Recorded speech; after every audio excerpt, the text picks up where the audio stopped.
Hola, buenas tardes, bienvenidas, bienvenidos todos al conversatorio La Repsa, un paraíso en la ciudad, que es parte de la Fiesta de las Ciencias y las Humanidades 2022, que este año pues se está celebrando de manera híbrida, de manera presencial, pero también virtual, por ejemplo, en este conversatorio. Mi nombre es Mara Salazar Sánchez. Soy integrante de la Unidad de Producción Audiovisual de la Dirección General de Divulgación de la Ciencia y a nombre de la DGDC, pues les doy la bienvenida a todos y también les doy la bienvenida a nuestros participantes de honor, especialistas en la Reserva Ecológica del Pedregal de San Ángel. Y bueno, pues antes de hacer la presentación de nuestros ponentes, a los cuales les agradezco mucho que hayan aceptado estar aquí con nosotros esta tarde, quiero preguntarles a ellos si están dispuestos a ceder los derechos de su imagen para la reproducción del material audiovisual que la Dirección General de Divulgación de la Ciencia de la UNAM considere. ¿Están de acuerdo en ello? Claro. Perfecto, Sí, muchas gracias. Pues entonces arrancamos con esta charla que esperemos pues sea también muy enriquecedora para todos ustedes, los que nos están viendo, y que incluso los invitamos a que participen con sus preguntas en el chat de esta transmisión a través del Facebook Ciencia UNAM. Pues arrancamos presentando a nuestros ponentes. Tengo el gusto de presentarles a la doctora Silke Kram Heydrich. Ella es licenciada en Biología por la Facultad de Ciencias de la UNAM y doctora en Agronomía por la Universidad Agrícola de Hohenheim, Stuttgart, en Alemania. Sus líneas de investigación son la degradación y contaminación de suelos y sedimentos. Es miembro del Sistema Nacional de Investigadores, investigadora en Geografía Física en el Instituto de Geografía de la UNAM y secretaria ejecutiva de la Reserva Ecológica del Pedregal de San Ángel. Doctora, muchas gracias por aceptar esta conversación. Estamos también con el doctor Luis Zambrano González. El doctor Zambrano es egresado de la licenciatura en Biología de la UNAM, doctor en Ecología Básica por la UNAM, postdoctorado en Wageningen Agricultural University, Países Bajos. Cuenta con 75 artículos científicos arbitrados, 5 libros, 14 capítulos de libros nacionales, 4 capítulos internacionales, editor de 3 y autor de más de 80 artículos de divulgación de la ciencia. Ha dirigido tesis de licenciatura y de posgrado. Sus líneas de investigación son la ecología acuática, restauración ecológica y ecología urbana. Es investigador de la UNAM, ocupa el cargo de investigador titular C y tiene el nivel 3 del Sistema Nacional de Investigadores. Gracias, doctor Zambrano. El doctor Zenón Cano Santana. El doctor Cano, muchas gracias por aceptar esta invitación. El doctor Cano es biólogo y doctor en ecología por la UNAM y miembro del Sistema Nacional de Investigadores. Es profesor titular de la Facultad de Ciencias de la UNAM.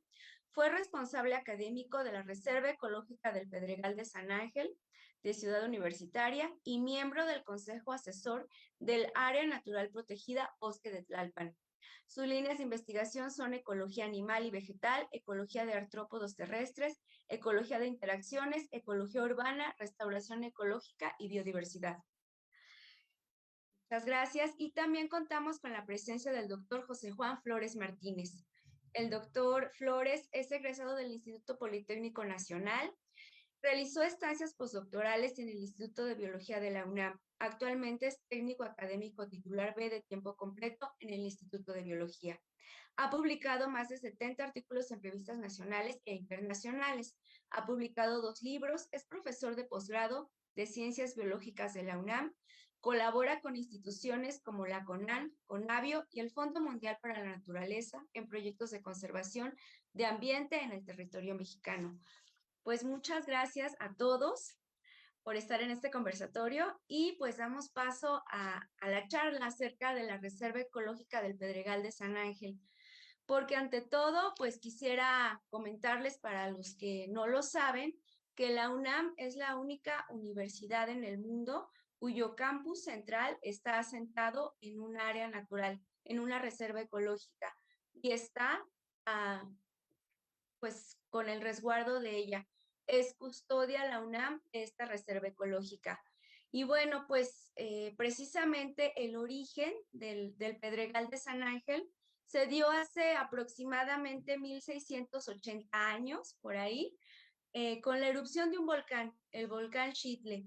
Y pues de eso quisiéramos que nos comentaran la doctora Silke acerca de cómo se originó esta reserva, ¿no? Que es el Pedregal. Adelante, doctora. Pues gracias por darme la palabra. Los saludo a todos. Me da gusto estar aquí con ustedes. Y sí, efectivamente, la Reserva Ecológica del Pedregal de San Ángel, pues resguarda un espacio muy peculiar que preserva parte de la historia geológica, inclusive, y biológica de la Cuenca de México, con un ecosistema único que seguramente ahorita irá saliendo en la plática con la contribución de todos.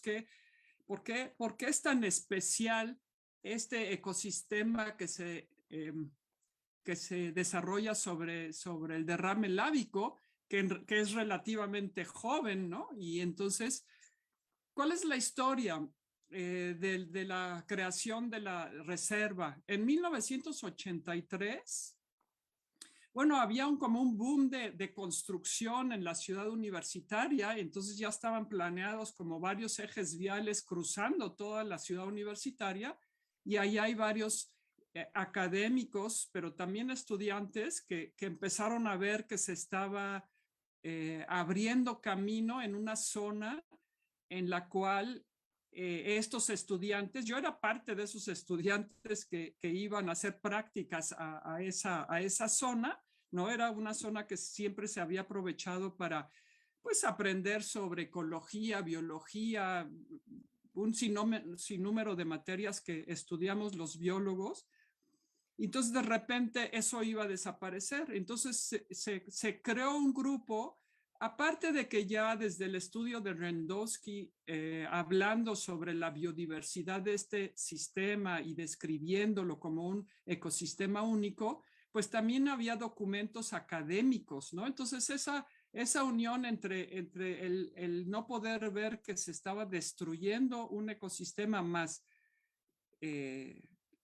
la información que existía permitió pelear la superficie y parar la urbanización, y a partir de ahí se define un polígono para que fuera resguardado y que ya no se siguiera destruyendo y mucho menos urbanizando. Es lo que ahorita puedo decir de la historia de creación, pero yo creo que José Juan, Luis y Zenón pueden agregar a la historia y inclusive dar anécdotas interesantes, ¿no? Yo lo único que puedo decir es que en ese entonces yo era estudiante de biología, pero yo nací en Michoacán, aunque parezca que no, por el nombre.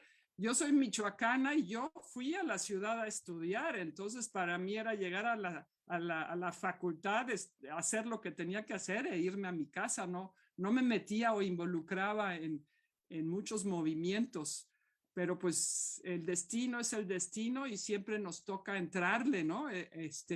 Ahora estoy como secretaria ejecutiva, pues en ese papel de hacer algo por la reserva. Pero pues me gustaría que todos opinaran un poco acerca de esa historia. Y yo hubiese querido que esta charla se hubiera dado precisamente en la reserva, ¿no? Teniendo como marco, pues la roca volcánica, la roca basáltica de la reserva para dar una idea mejor de este paisaje. Y precisamente quisiera preguntarle al doctor Zambrano cómo luce la reserva, si nos la pudiera describir y nos pudiera dar un panorama. Precisamente ahora sabemos que unas 1500 formas de vida coexisten en este pedregal. Entonces, que nos hablara de este ecosistema rico en biodiversidad y geodiversidad.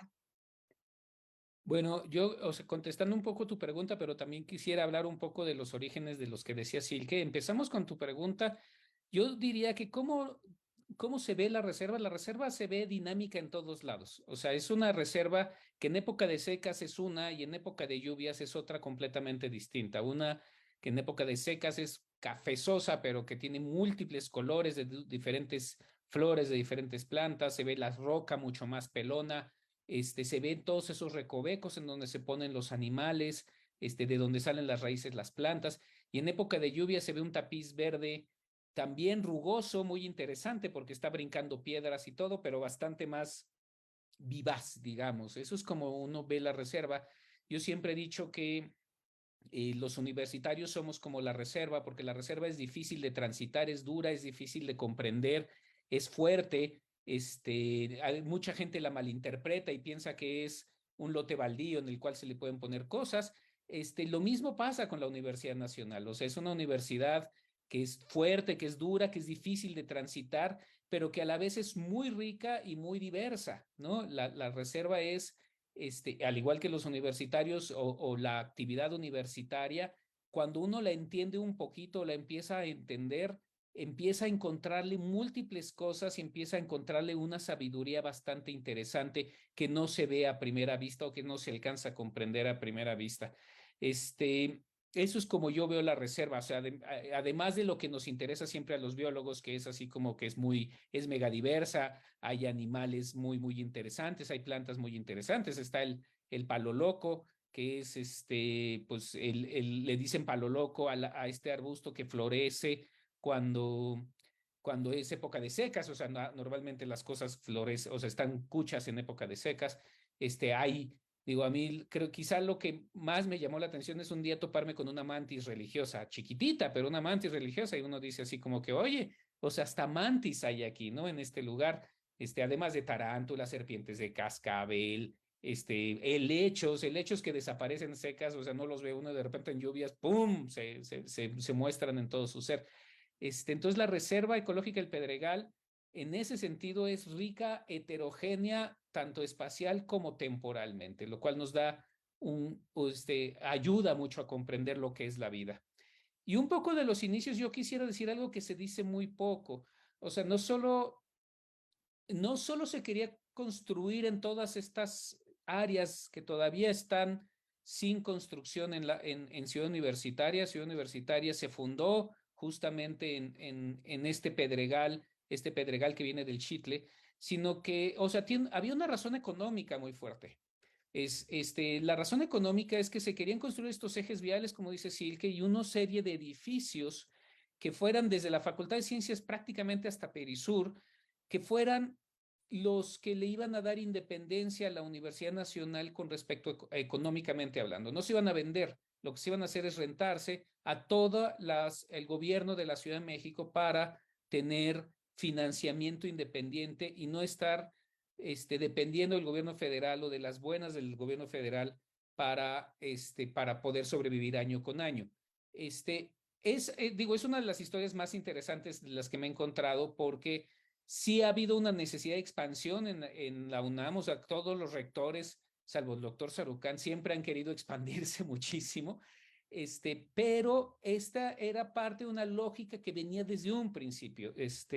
Desde un principio se quería generar una independencia económica de la universidad a partir de algo y surge esta idea y entonces es por lo que lo tratan de hacer en 1983. Eso no lo justifica, yo creo que no es una buena razón o no es una buena forma de generar independencia económica, pero sí vale la pena como tratar de revisar todos esos recovecos históricos como la reserva que pueden ayudar a entender todas las acciones tanto en pro como en contra. Y ahora sí ya me callo. Doctor Seno, pues sabemos que la REPSA está compuesta por, digamos que zonas núcleo, ajá, y también por zonas de amortiguamiento. ¿A qué se refiere esta composición de la REPSA para que todos lo podamos entender? Sí, Mara, con mucho gusto.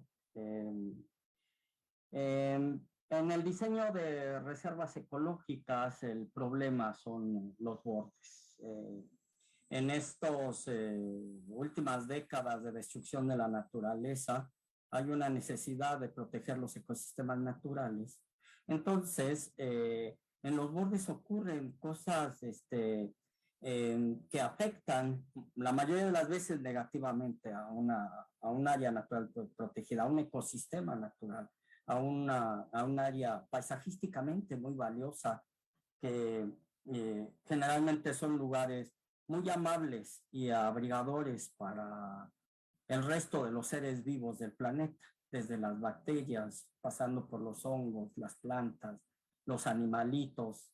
Es un boom de expresiones de la vida que tenemos la obligación de proteger, y por eso, y que aparte están enlazados a nosotros por muchos procesos, el flujo de nutrientes, la producción de oxígeno, la polinización de las plantas que nos dan alimento y que nos dan medicinas, el control de plagas, el control del clima, un sinfín de servicios que son muy importantes. El último muy importante es el control de enfermedades, ¿no? Que amortigüen el impacto de las pandemias como las que vivimos. La naturaleza amortigua esos golpes que provoca la destrucción de los ecosistemas naturales alrededor del mundo, y que ya nos está pasando factura, ¿no? Entonces, necesitamos siempre, estas zonas núcleos son zonas en donde las actividades humanas deben ser reducidas al mínimo, ¿sí?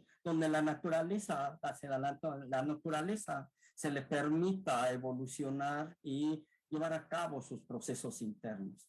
Y las zonas de amortiguamiento son como las zonas de colchoncito, de almohaditas alrededor, en donde pueden hacer ciertas actividades limitadas relacionadas con, con la protección de ciertos elementos de la naturaleza, ¿no? Una zona de amortiguamiento puede tener parques turísticos, jardines botánicos, zonas de agricultura sustentable, actividades, digamos, verdes de bajo impacto, en donde los organismos puedan moverse, potencialmente usarse, y que reduce el grosor del límite. Un área de amortiguamiento le da un grosor a que si fuera una sola línea, que muchas veces es imposible y existe el borde. De hecho, el Pedregal de San Ángel termina y empieza el circuito escolar. El Pedregal de San Ángel termina y empiezan las casas de las colonias circundantes.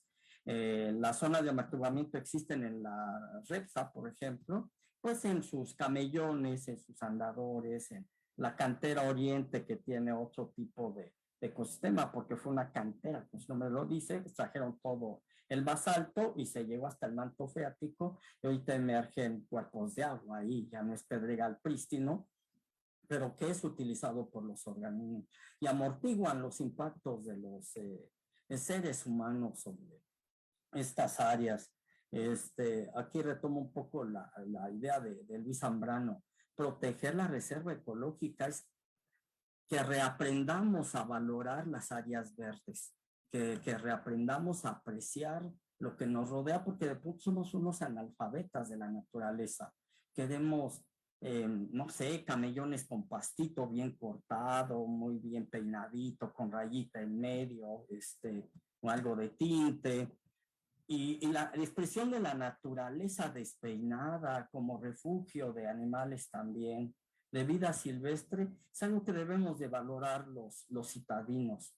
Los seres que habitan las grandes ciudades llegan a ser analfabetas del conocimiento de la naturaleza. Imagínense, olvidé saludar, buenas tardes a todos y todas los que nos escuchan. Que haya niños que no vivan cultivando una oruga para obtener una mariposa, que no haya niños que conozcan un mayate, que ya no tengamos niños que puedan conocer las catarinas, que no conozcan las libélulas, que no conozcan los patos, que no puedan ver volar un colibrí, que no puedan ver la maravilla de ver un cacomixtle paseándose. Yo sueño con que vuelvan los coyotes y escuchemos ese tierno sonido que nos enlaza con la naturaleza. Perdemos muchas cosas cuando perdemos la naturaleza, y el Pedregal de San Ángel nos permite capturar ese tipo de cosas, Mara.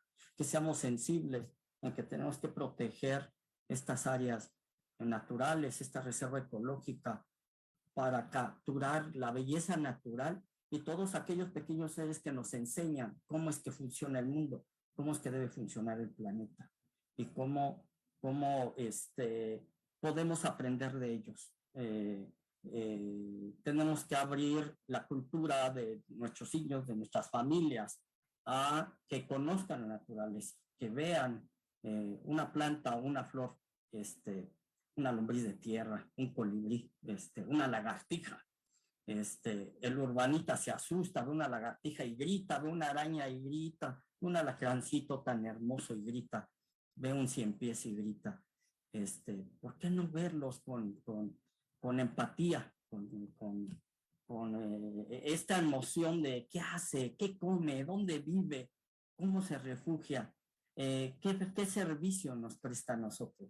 Es fabuloso ver cómo se mueve un ciempiés, cómo vuela una catarina. Poner una zona núcleo donde nuestro impacto sea menor y tener zonas de amortiguamiento donde reduzcamos el impacto que tenemos los seres humanos sobre la naturaleza, es algo muy importante. Por eso cuando visitemos las áreas naturales protegidas debemos respetar lo que nos rodea. Todas las pequeñas criaturas son valiosas porque en ellas es un linaje evolutivo que tiene raíces muy profundas en el pasado. Vale la pena conservarlos, vale la pena reconocerlos. Tenemos que aprender de la naturaleza y enseñarle a nuestros hijos sobre ella. Pues eso es lo que tengo que decir. Nada, muchas gracias. Gracias, doctor Zenón. Y sí, en efecto, asombrarnos con flores como las tigridias, como los mallitos, como las dalias, que vemos a nuestro paso al caminar por estos senderos, ¿no? De Ciudad Universitaria, en contacto con el Pedregal. Y precisamente, bueno, el Pedregal es el 33% de Ciudad Universitaria, o sea, ocupa una cantidad considerable de su territorio. Y también se dice que el Pedregal es un socioecosistema. ¿A qué nos referimos con esto? Porque, bueno, pues está enclavado en una ciudad universitaria que a su vez está en una de las ciudades más pobladas del mundo y por ello, pues, se le ha denominado socioecosistema. Si nos pudiese hablar, doctor Flores, acerca de este concepto y cuáles son los desafíos y los problemas que trae esta situación. Gracias, Mara. Gracias por la invitación. Es aquí muy agradable estar con 3 secretarios ejecutivos de la REPSA. Y bueno, la experiencia que tienen ellos pues es amplia. Yo soy uno de los tantos académicos que hemos trabajado, hemos hecho prácticas en la reserva. Y al igual que ellos, me subo en esta preocupación digo, pensando que la REPSA era antes 80 hectáreas, ahora tenemos 2 hectáreas, un poco más. Imagínense tener todo ese terreno dentro de la universidad, ¿no? Y como comentaba el doctor Zenón, los servicios ecosistémicos que nos brinda la REPSA son muchísimos, ¿no? Retención de agua, captación de contaminación, a la ciudad le ayuda muchísimo, ¿no? Eso de tener una reserva dentro de una universidad, inclusive para los estudiantes es muy relajante a veces entrar, acostarse en el pasto a descansar de todas las horas clase, entonces eso es muy importante para la universidad, ¿no? Creo que los universitarios debemos estar muy orgullosos de tener una reserva dentro de nuestro campus y los servicios que nos brinda pues, son muy importantes, ¿no? Desafortunadamente, la mancha urbana y los proyectos académicos o arquitectónicos han fragmentado esta reserva, ¿no? Los problemas con las colonias, con las expansiones ahí de alrededor de la UNAM, pues llegan a ocasionar estos problemas, ¿no? En la reserva, la flora y la fauna es muy amplia. La que tenemos de mamíferos, tenemos más de 30 diferentes tipos de mamíferos, imagínense, es una fortuna, ¿no? Y tener algunos que son endémicos de la zona, que solamente los encontramos en la reserva, ¿no? Entonces, eso es muy grato. Creo que los universitarios debemos adquirir ese como propiedad de la universidad. Creo que todos los universitarios debemos de conocernos, de conocer la reserva y hacernos propios de ellos, ¿no? creo que es fundamental para la protección de este parche que es la Ciudad de México, ¿no? Hay varios parches. A un lado tenemos otro parque, ¿no? El parque de Tlalpan, que también nos da servicios ecosistémicos a la ciudad, ¿no? Entonces, en algunos momentos, algunos animales llegan a cruzar, buscan esos refugios como estos parches, ¿no? Ahora recientemente se vio de nuevo a la zorra, ¿no? Que teníamos muchos años de no verla, ¿no? Yo me acuerdo que antes la veíamos muchísimo en la reserva, ¿no? Andábamos en las paradas de los Mabús, se veían ahí las zorritas y ahora ya no se ven. Ahora hay algunos individuos ahí escondidos, pero esperemos que se recuperen y que vuelvan a llegar esos mamíferos que teníamos en la reserva, que estén escondidos todavía en algunos parches de la ciudad y que estas áreas verdes, por así decirlo, que tenemos todavía y que nos dan retención de agua, de contaminantes, de ruido, y que en un momento nos alberga, ¿no? De todos los estrés de las ciudades que nos da en algún momento, ¿no? Llegar a estos lugares tranquiliza mucho. Entonces, creo que esta parte de la reserva es fundamental para la UNAM y para los estudiantes y para los visitantes. Creo que sería importante también que los visitantes vieran lo que tenemos, la fortuna que tenemos dentro de la UNAM. Muchas gracias. Así es, José Juan, se me vino a la mente ahorita la Mamillaria sanangelensis, una planta endémica del Pedregal, que es decir, que solo existe en el Pedregal de San Ángel y que si llegase a desaparecer, pues desaparece de la faz de la tierra. Y sí, en efecto, pues sabemos continuamente de las problemáticas que tiene la Reserva Ecológica del Pedregal de San Ángel, como por ejemplo, pues los incendios, ¿no? Los incendios en la época de secas, casi siempre provocados. Sabemos el problema de la basura, sabemos también de la extracción de plantas nativas. Por ejemplo, en el Atlas de riesgos de la reserva vemos una foto de una señora llevándose las estrellitas de San Nicolás, ¿no? Y bueno, también la introducción de especies exóticas, el tema de las especies pues ferales, desafortunadamente, y una serie de cosas. El tema del cascajo, ¿no? De los restos de la construcción que se van a depositar ahí en la reserva, un sinfín de cosas que quisiera preguntarle a la doctora Silke, ¿cómo trabaja la Secretaría Técnica, Secretaría Ejecutiva de la Reserva para, pues, combatir todos estos problemas?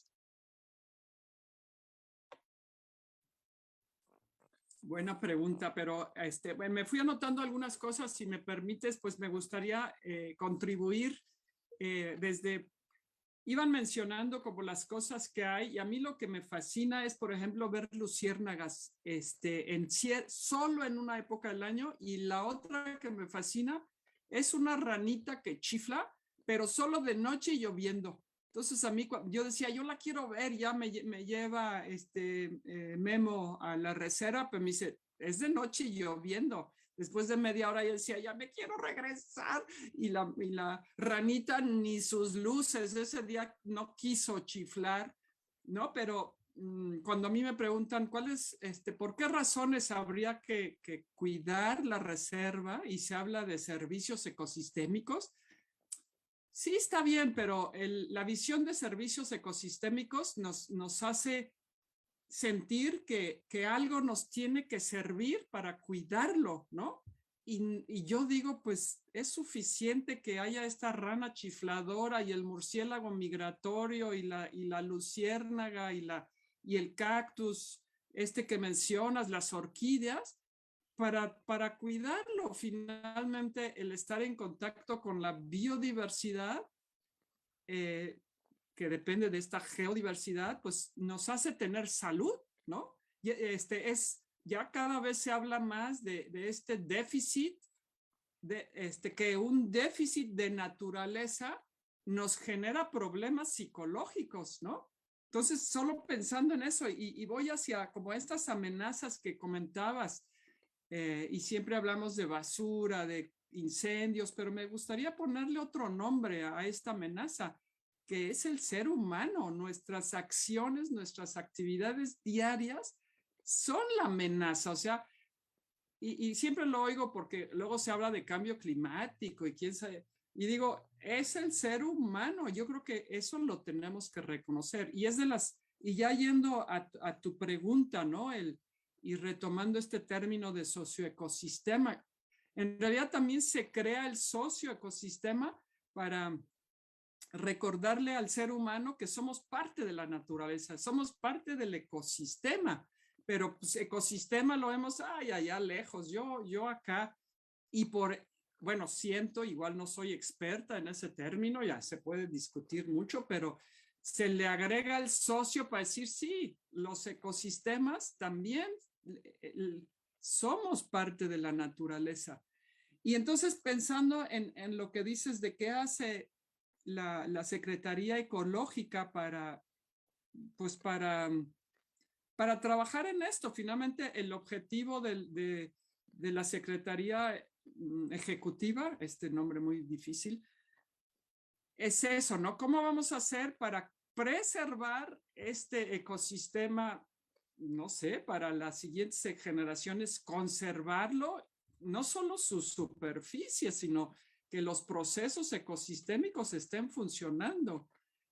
Tiene mucho que ver como cómo vemos los humanos o cómo nos sentimos conectados. Y entonces uno, bueno, una que ya desde todos los responsables de la reserva han ido trabajando como en un plan de trabajo, ¿no? Para no solo estar reacción, ay, hay un incendio, hay que ir a apagarlo, ay, la basura hay que recogerla, ¿no? Entonces, como que reaccionando, y entonces se ha ido trabajando en un plan de manejo, y bueno, por suerte, y se publicó en Gaceta a fines de septiembre, el que ahora va a ser con base en el cual vamos a trabajar, ¿no? Este plan de manejo adaptativo que integra programas para atenderlo, todos los asuntos que caen todos los días y que se deben atender, ¿no? Agrupados pues en gobernanza, en preservación, en juntar la información, darla a conocer a través de la página,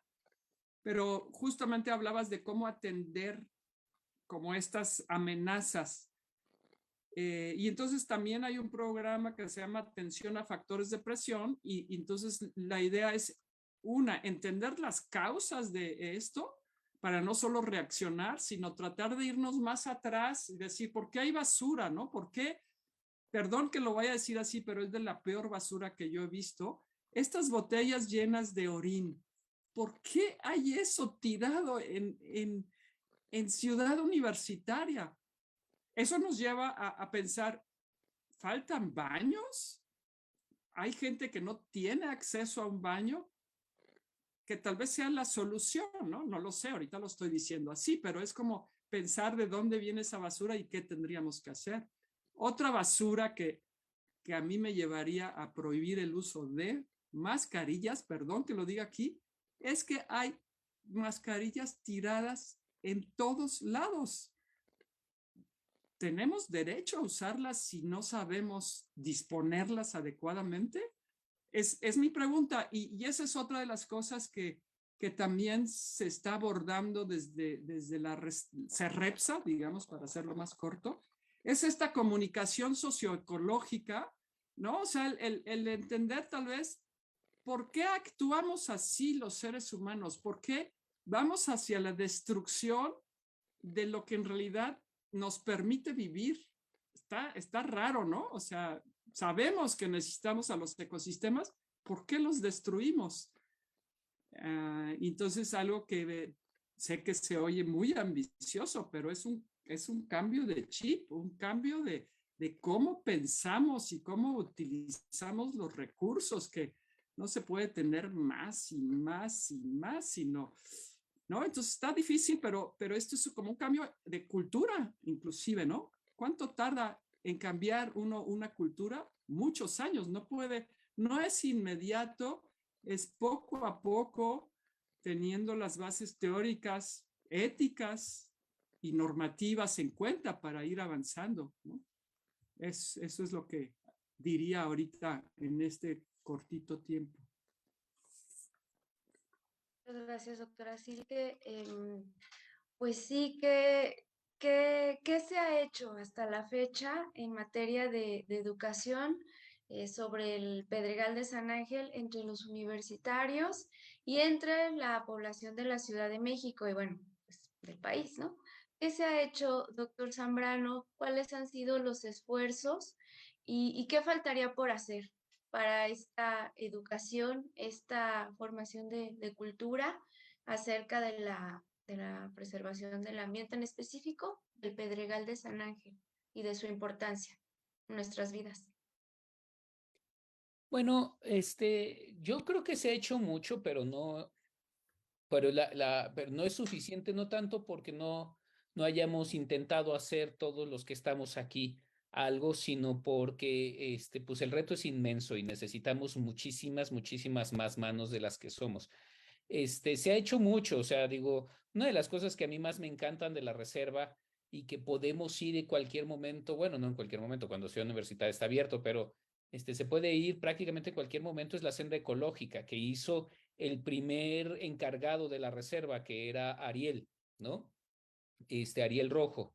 Ariel decidió en algún momento justamente uno de los partes importantes para tratar de conocer la reserva, para tratar de proteger la reserva, era que la gente la conociera, ¿no? O sea que si no se ama no se protege lo que no se ama, entonces encontró un lugar perfecto para hacer una senda que es justo enfrente de Universum, y es un lugar muy interesante porque es un caminito que te lleva a darle vueltas a distintos ecotonos de la propia reserva. O sea, hay zonas relativamente altas en las cuales uno puede ver por encima del dosel de arbustos, pero luego también hay pedazos muy bajos en los cuales cambia la temperatura.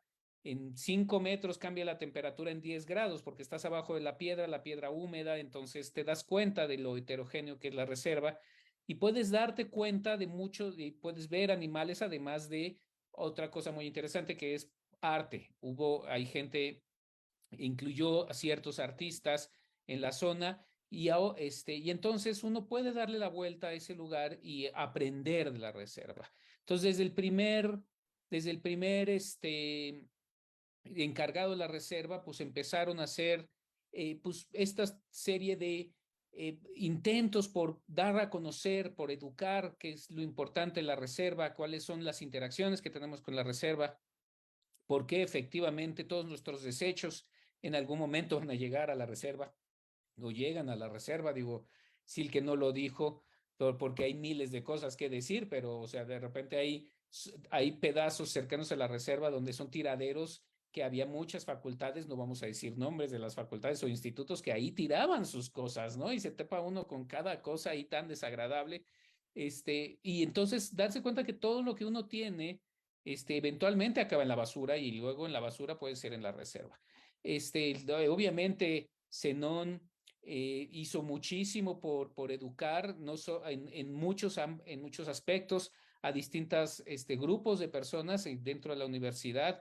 El doctor Lott también, obviamente yo hice mis esfuerzos y Silke también hace sus esfuerzos por educar dentro de su universitaria. Una de las cosas que a mí más me encantan es este tríptico que lo volví a ver ahora, afortunadamente, cuando se presentó el plan de manejo que acaban de presentar, este tríptico que es muy bonito, que no lo traigo aquí desgraciadamente, pero que se repartió por toda Ciudad Universitaria, por todas las dependencias de CEU y la gente se maravilla con ese tríptico, ¿no? Entonces, dentro de CEU sí ha habido muchos esfuerzos por la educación de qué es lo que importa en la reserva, de esta interacción entre nosotros y la naturaleza. Fuera de CEU, o sea, ¿qué es lo que nos podría ayudar a entender esto? Es fuera de CEU. O sea, la gente entienda la reserva de alguna u otra manera, o las reservas son pieza fundamental para la sobrevivencia del ser humano. Y entonces que las reservas no sean reservas que se consideran reservas para el crecimiento, porque luego se piensa eso, ¿no? Así, yo ahorita la cuido muy bonita hasta que necesite yo crecer y poner un edificio, poner un tren, por no decir algo, o poner cualquier otro tipo, o un puente, ¿no? Un puente de automóviles, por no decir otro proyecto que actualmente está pasando en esta ciudad, ¿no? Las reservas no son para mientras se me ocurre algo que construir. Las reservas son piezas fundamentales para la sobrevivencia del ser humano. La WWF acaba de sacar un comunicado en el que el 80% de las especies silvestres están extintas o amenazadas de alguna manera por la acción del ser humano. Y eso habla muchísimo. ¿Qué es por lo cual están afectadas? Bueno, por el cambio de uso de suelo. Y el cambio de uso de suelo es la destrucción de los ecosistemas. Entonces, las reservas sí forman parte de un núcleo muy, muy importante que necesitamos proteger y ampliar, incluso ampliar. Y con esto termino algo que hemos peleado, yo creo que todos los secretarios ejecutivos y muchos académicos como José Juan, pero hemos peleado pues la reserva tiene 237 hectáreas, pero hay otros pedregales que están dentro de Ciudad Universitaria que deberían de ser protegidos y que no lo están. Y necesitamos que esos pedacitos de pedregal, que ya son pedazos de camellón, son pequeñas áreas que están al lado de los edificios, que están muy, muy protegidas en términos de que están muy preservadas, eso es lo que quería decir, están muy, muy preservadas. Esos pedacitos también deberían ser parte de la reserva para que ya no se pudiera construir cualquier cosa, sino que tuviéramos un plan de eficientizar espacios en Ciudad Universitaria. Y así como Ciudad Universitaria, el resto del país, la Ciudad de México, las diferentes ciudades e incluso pues, los medios de transporte, etcétera. Entonces, sí, creo que lo que se ha venido haciendo es importante, que falta muchísimo, estamos como en el primer 10%, yo diría, para avanzar en la educación de la gente, pero este es el camino un poco para ver si así nos entra que la naturaleza, sin naturaleza nosotros no existimos. Y yo sé que es muy antropocéntrico, o sea, sí que acaba de criticar justo esa visión antropocéntrica, pero es que pues desde la perspectiva ética ya vimos que no entra, no le entra a la gente en el cerebro. Entonces, a lo mejor desde la perspectiva antropocéntrica te vas a acabar tú, ¿no? Pero estoy completamente de acuerdo con Silke, ¿no? O sea, nada más desde la perspectiva pura y éticamente, o sea, una tarántula a lo mejor no nos sirve para nada, pero éticamente no tenemos por qué andar destruyendo su hábitat, ¿no? Para construir cualquier cosa que a lo mejor ni nos va a servir. Totalmente de acuerdo, doctor Zambrano. Y ahorita que habló de los pedregales, me gustaría que también el doctor Zenón si nos pudiera platicar acerca de los jardines y de estos espacios verdes en Ciudad Universitaria, que parece que ya cambió el paradigma, porque usualmente en Ciudad Universitaria había jardines con especies vegetales introducidas como pues rosales, como pinos o algo así, que no tenemos nada en contra de ellos, pero pues que no son especies nativas del pedregal y que ahora se están pues desarrollando jardines, áreas verdes en las facultades, en los institutos, que integran roca volcánica y que integran especies vegetales propias del pedregal. Vemos, por ejemplo, pues el palo loco, las orejas de burro, es que de repente no me acuerdo de los nombres científicos, pero sí de los nombres comunes. Y, y esos espacios, esos jardines, ahora pueden ser útiles para las especies nativas, para las especies animales como paso, ¿no? Como paso temporal. Entonces, que nos pudiera hablar brevemente de este cambio de paradigma en las áreas verdes, en los jardines de Ciudad Universitaria. Cómo no, Mara, con mucho gusto. Yo aplaudo mucho este tipo de esfuerzo, ¿no? El cambiar esa actividad me lo enseñaron los compañeros de la Secretaría Ejecutiva de la Reserva Ecológica, que es la técnica de jardinería con X, ¿no? Así como la jardinería para recuperar el ecosistema xerofítico, que es un ecosistema particularmente seco si no llueve. Por eso Eso nos decía Luis, no llueve, se secan muchas plantas, llueve, hay un boom efervescente de vida. Entonces, recuperar el sustrato basáltico nos hace restaurar las funciones del ecosistema y los propios elementos nativos, mediante lluvia de semillas y migración, llegan a esos pedregales rescatados, pedregales recuperados, y que son muy importantes para la protección. Forman parte operativa, Mara, de esta zona de amortiguamiento que hablábamos. Todos esas áreas verdes de roca basáltica nativa, donde las especies que ahí viven ya están adaptadas a un ecosistema de ese tipo, incrementan sus poblaciones, incrementan sus posibilidades de proyectarse al futuro. Es una práctica fabulosa, ¿no? Como lo es también utilizar plantas nativas, las originarias de cada región, para hacer sus propios jardines, ¿no? Mara, te platico el inventario de los animales invertebrados de la Ciudad de México para Conavio, y una de las acciones más importantes que me quedaron en la cabeza es que es muy importante que cada ciudadano, cada habitante de la Ciudad de México, cada habitante del mundo tenga su propio trozo de naturaleza en casa. Sí, azoteas verdes, una maceta, un arbolito, le sirve mucho un insecto, le sirve mucho una catarina, a una mariposa, a una mosquita polinizadora. Aprovecho para decir que, a mi modo de ver, decía Luis, tal vez la tarantulita no sirva para nada. Ese paradigma ya me lo cambié, la cambió al estudiar cada pequeño animalito. Me di cuenta que todos, absolutamente todos, son útiles. Tal vez no lo podemos reconocer. Una vez Conavio me preguntó, cuando hice el listado de piojos silvestres de la Ciudad de México, ya saben, esos piojos asociados a los murciélagos, a las liebres, a los cacomistles, a los tlacuaches, ¿hay un programa de conservación de piojos? Pues obvio que no. Un ciudadano común los desprecia, los biólogos no lo quieren estudiar, pero no tenemos nosotros el deber ético de proyectar ese linaje hacia el futuro. Los parásitos, por supuesto, tienen una función, aunque nos cueste trabajo ponerlo. Yo creo que si fuéramos religiosos los valoraríamos mejor, ¿no? Diosito los puso ahí, pues por algo ha de ser. La naturaleza ha evolucionado para tenerlos, y eso significa que son linajes de organismos maravillosos que viven a expensas de otros. O sea, es una estrategia de vida interesantísima, y que éticamente los debemos de conservar, y que provoca al pensamiento. Y mis propios colegas biólogos les digo piojos y ellos hacen uy, y yo digo no, todo elemento de la naturaleza es importante, aunque que nos cueste trabajo entenderlo, ¿no?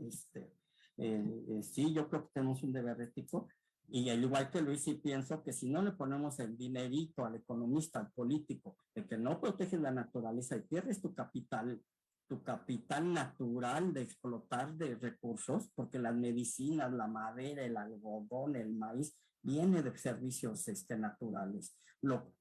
Sarucán decía, comemos biodiversidad, nos vestimos de biodiversidad, nuestras casas están hechas de biodiversidad. Y no exagera Luis cuando dice, nuestra vida, nos veo a los ojos, amigos que están detrás de la cámara, nuestra vida depende de que protejamos la naturaleza, y nos debe hacer reflexionar que el próximo año seremos 8,000 millones de personas.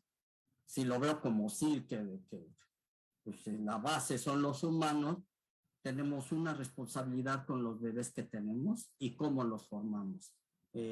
No queremos que sufran, hay unas estrategias de tengamos un hijo menos, y los que nazcan, asegurémosle un futuro más alentador del que están viviendo. No se merecen que vivan una pandemia, no se merecen que vivan el cambio climático. ¿Qué va a hacer cada uno de nosotros para afrontar ese gravísimo problema? Gracias, Mara. Grandes retos que nos llevan a reflexionar, doctor Zenón. Muchas gracias. Y precisamente pues todo esto que usted está comentando está basado pues en evidencia científica, en investigación científica y justamente la REPSA es un aula viva, es un laboratorio vivo para muchos investigadores de la UNAM que llevan ahí a cabo proyectos de investigación. Doctor Flores, si nos pudiera dar también un breve panorama acerca de toda esta investigación que se lleva a cabo en la Reserva Ecológica del Pedregal de San Ángel. Gracias, Mara. Pues sí, afortunadamente tenemos, como dices, un laboratorio natural. Desde la licenciatura, al brincarnos un camellón, podemos estar ya dentro de un laboratorio con flora y fauna, ¿no? Yo creo que el doctor Zenón, la doctora Silken, Luis, han hecho prácticas con los estudiantes. O simplemente el hecho de caminar dentro de la REPSA, ya te das cuenta que estás en un laboratorio natural, ¿no? Yo creo que eso es una ventaja ahorita más que es complicado salir al campo, salir a los estados a hacer prácticas de campo. Creo que tenemos esa fortuna de tener a un lado la reserva, ¿no? Podemos diseñar estudios en el aula y salir con los estudiantes prácticamente y poder hacer las prácticas dentro de la reserva. Eso es maravilloso para los estudiantes y bueno, por la seguridad también en el país, creo, ¿no? Y creo que todos tenemos algún servicio social que ha estado en la reserva en cuanto a vigilar o inclusive, oye, si andas caminando ahí, si ves algún bote o algo, tráete la basura de la reserva, también le hemos encargado que vigilen en cierta forma, que estén atentos de lo que pasa dentro de la reserva, ¿no? Yo he tenido 3 estudiantes trabajando ahí en el jardín botánico y es una seguridad muy, muy buena, ¿no? Aparte la inversión es poca, ¿no? Les damos una torta, un refresco y ya pueden ir a la reserva y eso los gastos también son menos, ¿no? Entonces creo que aquí para los estudiantes es importante. Ahora tienen servicios y prácticas de campo en la reserva. Estaba leyendo de veterinaria, de arquitectura, sociología. Prácticamente podemos hacer ahí las prácticas de campo. Creo que somos afortunados de tener esto a un lado. Y bueno, aquí un tema de educación creo que sí sería importante, como lo han comentado la doctora Luis, que a veces entendemos que somos universitarios y que por ser universitarios tenemos el derecho de hacer daño a nuestra universidad. Creo que eso debemos de cambiarlo, esa visión. O sea, somos universitarios, al contrario, tenemos que protegerla, tenemos que velar por ella y eso, pues, con los estudios que se hacen desde la Facultad de Ciencias, Veterinaria o cualquier facultad, creo que es importante tener la información para en un momento rescatar la reserva con todos los estudiantes es vital. Creo que eso nos ha servido muchísimo. Yo estuve en un programa de control de fauna floral en la REPSA y me di cuenta de todo eso, que somos afortunados de llevar a nuestros estudiantes que ahora ya están haciendo tesis dentro de la reserva. Entonces creo que es muy importante y hay que divulgarlo en todas las facultades, hay que mencionarlo en todos lados que tenemos esa fortuna de tener este parche ecológico ahí dentro de la universidad. Así es, doctor Flores, concebir a la REPSA como un elemento de identidad, de orgullo y de responsabilidad de todos para conservarla. Y bueno, pues damos paso a las conclusiones. Yo les pediría a cada uno de ustedes que en un minuto nos digan su conclusión de este conversatorio que se ha ido volando y haciendo hincapié sobre todo en qué podemos hacer cada uno de nosotros para la pues, conservación de la Reserva Ecológica del Pedregal de San Ángel. Adelante, doctora Silke. Pues sí, yo doy las gracias. Yo creo que este tipo de conversatorios son importantes para poder transmitir un poquito y pues con qué me quedo o qué quiero transmitir, pues que las personas se queden con esa idea que es un ecosistema único que tenemos que conservar y exactamente, pero también nos es útil, ¿no? Porque la biodiversidad, el estar en contacto con biodiversidad nos hace biodiversos y nos hace tener salud. ¿Y qué podría decir en cuanto a qué podemos hacer?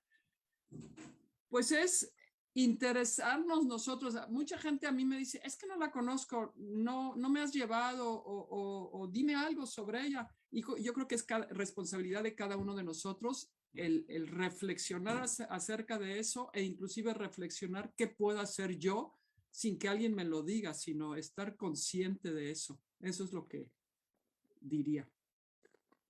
Doctora Silke, ¿nos podría proporcionar la dirección electrónica de la REPSA, redes sociales, donde la gente pudiese acercarse a conocer un poco más del Pedregal de San Ángel?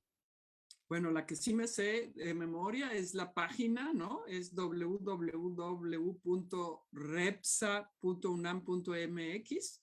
Y eso de las redes sociales no lo domino, pero seguramente ahí si ponen Repsa en cualquier lado, ahí les sale que si el Twitter y el y el otro, que no domino, perdón. Muy bien, sí, tienen Facebook, tienen Twitter, Hay Repsa. Facebook, hay varias cosas de ese tipo, Gracias. Doctor Zambrano, adelante. Bueno, sí, antes que nada, muchas gracias a la Dirección General de Comunicación, o sea, a ustedes por permitir esto, a Universum, por permitir estas pláticas. A mí me ha dado muchísimo gusto reencontrarme, pues digo, nos acabamos de ver hace poco, pero me da muchísimo gusto verles las caras, aunque sea en 2 dimensiones, a mis amigas y a mis amigos de aquí. Porque además uno aprende mucho siempre con estas pláticas, o sea, uno escucha otros puntos de vista y los puntos de vista diferentes y los va incorporando uno. Entonces yo me quedo con lo que aprendí de Silke, de Zenón, de José Juan en diferentes aspectos. Me quedo también un poco con qué hacemos con la reserva, ¿sí? Y con el último pedazo de Silke de responsabilidad de cada uno. La reserva no es responsabilidad de Silke porque es la encargada ahorita. La reserva es responsabilidad de todos nosotros, conozcámosla o no la conozcamos, de todos los universitarios. Somos muchos universitarios los que vamos diario a Ciudad Universitaria y todos somos responsables porque es nuestro patrimonio de cada uno de nosotros. Y no solo es para presumirlo, porque esa es la otra pelea que siempre tenemos. Cuando la reserva se presume, todo el mundo la presume, pero cuando se tiene que hacer algo por la reserva, pues ahí ya todo el mundo empieza a desaparecer y hace como que la virgencita le habla. Somos todos, desde el rector hasta el estudiante de prepa más joven, hasta el trabajador, el académico, todos somos responsables. Y creo que eso es con lo que yo me voy y pues los invitamos a hacerse responsables, a no tirar basura, apoyar a todas las acciones de la reserva y a tener más acciones para la protección y entender por qué es importante la reserva para toda la ciudad universitaria, para toda la ciudad, aumenta la resiliencia de la ciudad. Muchas gracias, doctor Zambrano. Doctor Zenón, y aprovecho rápidamente también para ver si nos puede responder una pregunta de Pilar UNAM. Dice, hay escuelas en el sur que tienen pequeñas áreas verdes con plantas representativas del Pedregal. ¿Se podrá llevar a cabo visita de ustedes para que la escuela y los estudiantes reafirmen la importancia de contar con estos espacios naturales? Adelante, doctor Zenón. Sí, muchas gracias, Mara, y sí, traté de contestarle a la maestra. Pues, todas y todos los que nos acompañen en este conversatorio deben saber que hablar de la REPSA es hablar también de la naturaleza como un todo. Es nuestro ejemplo y es el pedacito que nos toca como universitarios. Pero no deben olvidar que la REPSA está en la UNAM, que la UNAM es una universidad pública y siendo una universidad pública es la universidad de todos y de todas. Es la casa de todos, aunque no estudiemos. Los que egresamos de la UNAM tenemos una responsabilidad social profunda y esta es una casa abierta a todos los ciudadanos. En ese sentido, pues, es también nuestra responsabilidad global. Las lecciones con las que me quedo es que la REPSA y las áreas naturales protegidas no pueden proyectarse a futuro sin que las personas se involucren. ¿Saben por qué hay REPSA? Porque hubo personas que se involucraron en la lucha y se pusieron enfrente de las máquinas, y no les exagero. Fueron mis compañeros y compañeros y compañeras que se pusieron enfrente de los trascabos poniendo su cuerpecito y su cuaderno para que tuviéramos reserva ecológica. Dejarla perder es no respaldar esa acción valiente de 1982. Y eso ocurre con todas las áreas naturales protegidas del país y del mundo. Debemos estar conscientes que debemos de cambiar nuestro uso de la naturaleza. No vale la pena gastarle tanto y ser costosos ambientalmente. No podríamos consumir menos. No podríamos vivir con lo básico, en la austeridad. Porque yo estoy convencido que lo más valioso no es el dinero, amigos y amigas. Yo ya vi mis valores, ¿no? La familia, mis amigas, mis amigos y la naturaleza. Somos muchos. Estuve en una reunión de Frontiers mundial. Ya llegamos al límite del mundo, era la plática. Yo dije, ay, pues sí entro, me levanto a las 4 de la mañana. Y ellos tuvieron una idea. Vamos a hacer 8,000 millones de personas, pero los que están haciendo son ciudadanos de otra calidad, ciudadanos que vivieron la pandemia, están más conscientes ecológicamente y posiblemente estén haciendo los que van a resolver los profundos problemas del mundo, con otra conciencia. Somos muchísimos, pues ojalá sea para bien, porque como seres humanos debemos de cambiar la calidad de especie que somos para el planeta. A la maestra le contesto que por supuesto también pueden googlear mi nombre y yo ando así como pan de muerto ahora, ¿no? Por todas las panaderías. Pueden contactarme. Yo creo que también pueden contactar la página de la CERREPSA porque Silke tiene su programa de trabajadores voluntarios. Y yo, por supuesto, creo que Luis también se dejaría llevar, José Juan también, le veo cara de buena onda, para llevar a los estudiantes de secundaria, de primaria, de bachillerato. De eso pido mi pan y mi obligación. Entre más personas vean la reserva, tendremos una mayor cantidad de soldaditos que luchen por la naturaleza. Muchas gracias, doctor Cano. Gracias. Doctor Flores, adelante. Su conclusión. Gracias por la invitación. Un gusto estar con 3 secretarios ejecutivos de la reserva, compartir estos momentos. Al igual que mis compañeros, creo que el preservar la reserva es importante, todo lo que ya mencionamos. Lógicamente, eso se queda para generaciones. Nosotros estamos de paso.